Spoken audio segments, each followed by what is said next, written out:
नदी के किनारे एक बरगद का पेड़ था। उस पेड़ में एक बगुला रहता था। वो अक्सर नदी के किनारे मछली और केकड़े का शिकार करता था। एक दिन उसने देखा कि एक सुंदर सी नीली मछली पानी में तैर रही है। बगुले को वो सुंदर मछली बहुत भा गई। उसने मछली से कहा, नीली मछली, क्या तुम मुझसे दोस्ती करोगी? नीली मछली ने डरते हुए जवाब दिया, लेकिन तुम तो मुझे खा जाओगे, जैसे तुम दूसरी मछलियों को खाते हो। बगुले ने कहा, नहीं नहीं, तुम तो बहुत सुंदर मछली हो। तुम मेरी दोस्त बन जाओ तो मैं कसम खाता हूँ कि तुम्हें कभी नहीं खाऊंगा। नीली मछली खुश हो गई और बगुले की बात मान गई। अब रोज बगुला पानी में उतरकर नीली मछली के संग खूब खेलता और दोनों घंटों गप्पे लड़ाते और आनंद मनाते थे। उनकी दोस्ती की चर्चा दूर दूर तक होने लगी। बगुला जब भी नीली मछली को पुकारता तो नीली मछली झट से नदी किनारे आ जाती थी। लेकिन फिर ऐसा हुआ कि एक दिन बगुले की तबीयत खराब हो गई। वो शिकार नहीं कर पा रहा था। भूख के मारे वो बेहाल था। किसी तरह बगुला नदी में उतरा और खूब सारे पक्षी रहते थे।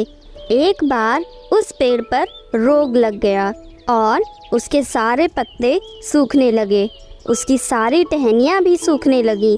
उस पेड़ पर कौवे का एक घोंसला था। कौवा बोला, अब ये पेड़ सूख गया है, इसके सारे पत्ते टूटकर गिर गए हैं। अब इसमें छाया नहीं है। अब मैं यहाँ नहीं रह सकता। अब हमें कोई दूसरा पेड़ ढूंढना होगा और वहीं अपना घोंसला बनाकर रहना होगा। और कौवा वो पेड़ छोड़कर दूसरी जगह चला गया। उस पेड़ पर और भी बहुत सारे पक्षी थे। वो भी उस पेड़ को छोड़कर दूसरी जगह पर चले गए। ये देखकर वो पेड़ बहुत दुखी हो गया। उस पेड़ पर एक तोता भी रहता था। उसने पेड़ से कहा, पेड़ भैया, मैं आपको छोड़कर यहाँ से कहीं नहीं जाऊँगा, क्योंकि मेरा जन्म इसी पेड़ पर हुआ है। इसी पेड़ पर खेला हूँ मैं, यहीं पर मेरी परवरिश हुई है। आप ही ने तो मुझे संभाला है, मैं आपको छोड़कर कैसे जा सकता हूँ? पेड़ ने कहा, अरे तोता, सारे पक्षी यहाँ से दूसरे पेड़ पर चले गए हैं। मेरे पास पत्ते नहीं हैं जिससे मैं तुमको छाया दे सकूं, और ना ही अब मेरे पास कोई फल बचे हैं। अब मैं पूरी तरह से सूख गया हूँ। अब मैं किसी काम का नहीं रहा। तुम भी कहीं दूसरे पेड़ पर चले जाओ। तोता बोला, नहीं नहीं पेड़ भैया, मैं तुम्हें सूखने नहीं दूंगा। मैं तुमको दवा और पानी दूंगा, तुम्हारी देखभाल करूंगा। तोते ने देखा कि उस पेड़ की जड़ों में कीड़े लगे हुए हैं और इसी वजह से ये पेड़ सूख रहा है। तोता हर दिन उस पेड़ को पानी देता और जंगल में जाकर नीम की पत्ती लेकर उसका आटा पीसकर उस पेड़ की जड़ों में डाला करता था। ऐसा वो हर दिन करता था। धीरे धीरे उस पेड़ की जड़ों में जो कीड़े लगे थे वो मरने लगे। अब आम के पेड़ को अच्छा लगने लगा और धीरे धीरे बारिश का मौसम भी आ गया। अब बारिश भी शुरू हो गई। कुछ दिन बाद तोते ने देखा कि उस पेड़ पर नई नई पत्तियां आना शुरू हो गई हैं। ये देखकर वो तोता बहुत खुश हो गया और आम के पेड़ से बोला, अरे वाह पेड़ भैया, अब तो इसमें नई नई पत्तियां निकलने लगी हैं। अब तुम फिर से हरे भरे हो जाओगे। ये सुनकर पेड़ बहुत खुश हुआ। कुछ दिन के बाद वो पेड़ पहले की तरह हरा भरा हो गया। अब उसमें फल भी आने लगे थे। पेड़ बोला, तोता, ये लो, मीठे मीठे फल खाओ। तुम ही मेरे सच्चे दोस्त हो। अब तुम यहाँ मेरी छाँव में हमेशा के लिए रह सकते हो। तुमने मेरी बहुत सेवा की है। सुख के समय तो सभी साथी होते हैं, पर तुमने मेरा दुख में भी साथ दिया है। अच्छे दिनों में तो सभी पास आते हैं और बुरे दिनों में सब साथ छोड़कर चले जाते हैं। तुमने मेरा बुरे दिनों में भी साथ नहीं छोड़ा और मेरी सेवा करते रहे। मैं तुम्हारा ये एहसान कभी नहीं भूल पाऊंगा। तोता बोला, नहीं नहीं पेड़ भैया, मैंने आप पर कोई एहसान नहीं किया है। मैंने तो सिर्फ अपना काम किया है। तोते के इस दयालु स्वभाव को देखकर पेड़ की आंख भर आई। वो दोनों खुशी से रहने लगे। तो बच्चों, कैसे लगी आपको ये कहानी? इस कहानी से आपको क्या सीख मिलती है? इस कहानी से हमें ये सीख मिलती है कि बुरा समय सबके पास आता है और बुरे समय में हमें एक दूसरे का साथ नहीं छोड़ना चाहिए। तो बच्चों, कैसी लगी आपको ये कहानी?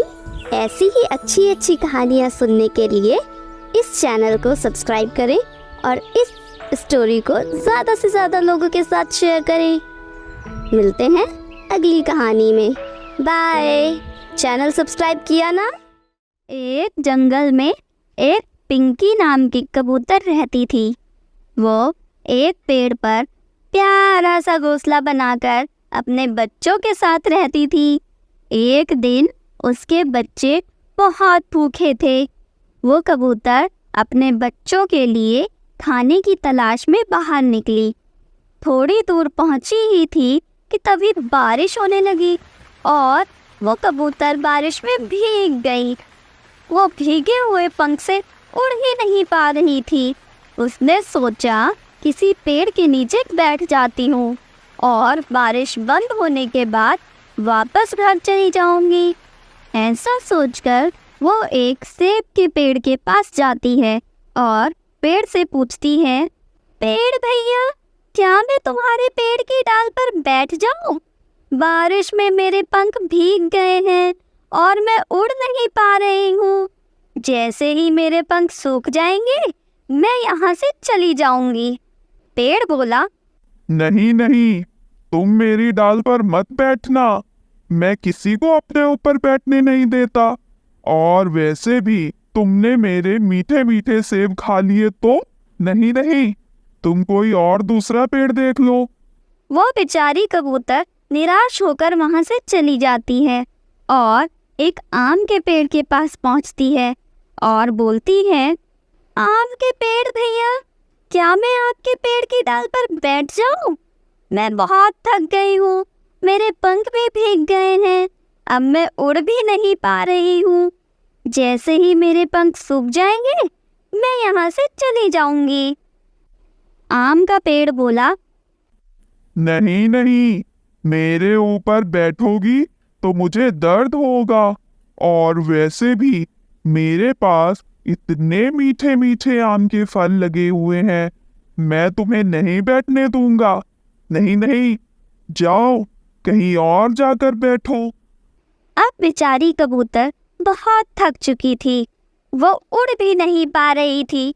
तभी उसे थोड़ी दूर पर एक नीम का पेड़ दिखा। वो उस नीम के पेड़ के पास आई और बोली, नीम के पेड़ भैया, क्या मैं आपकी डाल पर कुछ देर के लिए बैठ सकती हूँ? मैं बारिश में पूरा भीग चुकी हूँ और उड़ भी नहीं पा रही हूँ। घर पर मेरे छोटे छोटे बच्चे भी मेरा इंतज़ार कर रहे हैं। जैसे ही मेरे पंख सूख जाएंगे मैं यहाँ से चली जाऊंगी। नीम का पेड़ बोला, कोई बात नहीं, तुम आराम से यहाँ बैठ जाओ। लगता है तुम बहुत थक चुकी हो, थोड़ी देर यहीं पर आराम कर लो। मेरे पास तुम्हें देने के लिए और कुछ भी नहीं है। तुम कितने अच्छे हो। तुम कड़वे जरूर हो, पर तुम्हारा दिल बहुत मीठा है और दयालु भी। आज से तुम कड़वे पेड़ नहीं, एक महान और दयालु पेड़ हो। कुछ देर आराम करने के बाद कबूतर अपने घर चली जाती है। तो बच्चों, इस कहानी से हमें क्या सीख मिलती है? यही कि खूबसूरत चेहरा ज़रूरी नहीं होता, खूबसूरती तो सोच में होनी चाहिए, जैसे उस कड़वे नीम के पेड़ की थी। तो कैसी लगी आपको ये कहानी? नीचे कमेंट्स करके ज़रूर बताइए। और ऐसी ही अच्छी अच्छी कहानियाँ सुनने के लिए इस चैनल को सब्सक्राइब कीजिए और इस वीडियो को ज़्यादा से ज़्यादा लोगों के साथ शेयर कीजिए। मिलते हैं अगली कहानी में। बाय। Thank you.